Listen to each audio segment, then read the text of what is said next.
Siamo qui con Marco Reato, un bellunese, un sovramontino, di origine sovramontina come me. Marco, tu copri qua un ruolo molto importante, dimmi brevemente per favore che fai qua e poi un gusto del gelato che sì, dobbiamo assaggiare.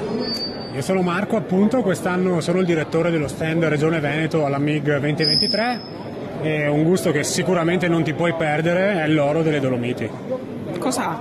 È un gelato di zafferano con lo zafferano Dolomiti, noci feltrine e miele DOP bellunese. Ma chi l'ha creato? Com'è nata l'ispirazione?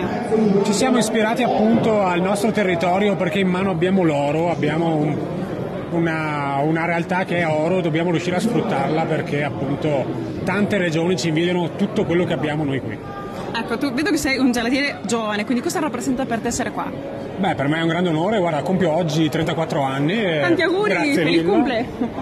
Penso di essere il più giovane direttore dello stand e quindi per me è un onore immenso rappresentare la regione e tutti i miei colleghi gelatieri per far conoscere il nostro lavoro un po' a tutto il mondo che arriva qui a Longarone, a questa fiera, insomma. È importante anche i nostri veneti che sono nel mondo, che è sempre importante, tutti italiani e veneti all'estero. Poi guarda, i gelatieri veneti, ma specialmente bellunesi, sono quelli che hanno portato la gelateria nel mondo. Ecco Marco, grazie e complimenti, Grazie tanti auguri.